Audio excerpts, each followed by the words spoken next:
Hey everyone, and welcome. Today, we're diving deep into something that's really at the core of the Catholic faith, confession. Now, it's all about forgiveness and mercy, but as we're going to see, the stakes are incredibly high. So let's just jump right in with a pretty shocking question, one that comes from a warning given by Jesus Christ himself. What if the very remedy for sin actually became a poison? I mean, think about that. The one thing designed to heal your soul becomes the very thing that condemns it. This isn't just some theological brain teaser. It's a terrifying vision a saint had back in the 16th century. Okay, so to really get our heads around the remedy, we first have to understand the problem. And for that, we've got to look past just the list of don'ts and see what sin really is, especially where it starts, in the heart. You know, what's really fascinating here is how Jesus totally shifted the perspective. The Old Testament law was pretty straightforward. Don't murder. But Jesus went so much deeper. He said that if you're even angry with someone, you're already in trouble. See, he taught that sin doesn't just pop up out of nowhere as an action. It actually starts in the heart. Things like lust, hatred, greed, those are the real roots, and the bad actions just grow from there. And this whole idea of sin starting in the heart, well, that leads us straight to what you could call modern idolatry. Look, most of us aren't bowing down to golden statues, right? But idolatry is really just putting anything on the throne of your heart instead of God. For some people, it's success. They'll sacrifice anything, family, integrity, just to get ahead. For others, it's pleasure, or relationships, or even just the worship of self, where our own feelings and desires become the ultimate decider of what's right and wrong. This brings us to a really crucial distinction the Church makes. It's called mortal sin. Now, this is defined as an offense that's so serious, so grave, that it completely cuts off our relationship with God. It basically destroys what's called sanctifying grace in the soul. And according to Catholic teaching, if someone dies in that state, it results in eternal separation from God. So you can see why confession isn't just seen as a nice little practice. For Catholics, it's considered absolutely essential for salvation. Okay, wow. That sounds pretty intense, right? But the answer to this really serious problem isn't fear. It's actually a message of profound mercy. So let's talk about the sacrament of confession itself, which is often called a court of mercy. I love this quote from the theologian Father Ripperger. He says it captures the two sides of confession perfectly. On one hand, yes, it is a tribunal. You're there to accuse yourself of your sins seriously and honestly. But it's this totally unique kind of court. A court where the judge is also the victim, and his deepest wish is just to grant you a pardon. It's a place where justice and mercy meet. And this authority, this power to forgive sins, isn't something the Church just made up.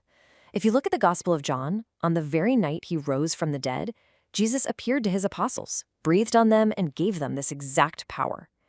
So for a Catholic, when you go to confession, the belief is that you're kneeling before Christ himself, and the priest is just acting as his chosen instrument of that mercy. All right, so how does this all work in practice? Let's get down to the nuts and bolts. We're going to walk through a practical, step-by-step guide on how to make a good confession. These 5 steps are really the non-negotiables for a valid confession. First up, you have to examine your conscience. Really take an honest look at where you've gone wrong. Second, true contrition. This means being genuinely sorry for offending God, not just because you're scared of punishment. Third, a firm purpose to change. Confession isn't a free pass to go out and sin again. Fourth, and this is huge, you have to confess all mortal sins, the kind of sin and, if you know it, the number of times. And finally, you have to complete your penance, the prayers or actions the priest gives you. This slide here just perfectly sums up the right attitude to have. Be humble, be direct. I heard one priest called the confessional a sin bin, and that's exactly it. You're there to throw out your spiritual garbage, not to analyze it or pretty it up. So don't make excuses, and definitely don't confess what other people did to you. And be clear. Saying something like, I was impure, is just too vague. You gotta be direct, even when it's super embarrassing. The whole point is to accuse yourself so that God can forgive and heal you. Okay, now we're gonna shift gears from the practical back to the profound. We're going back to that terrifying warning we started with, because according to the saints, the stakes for getting this wrong are eternally high. So there was this incredible saint, Saint Teresa of Avila. She's actually a doctor of the Church.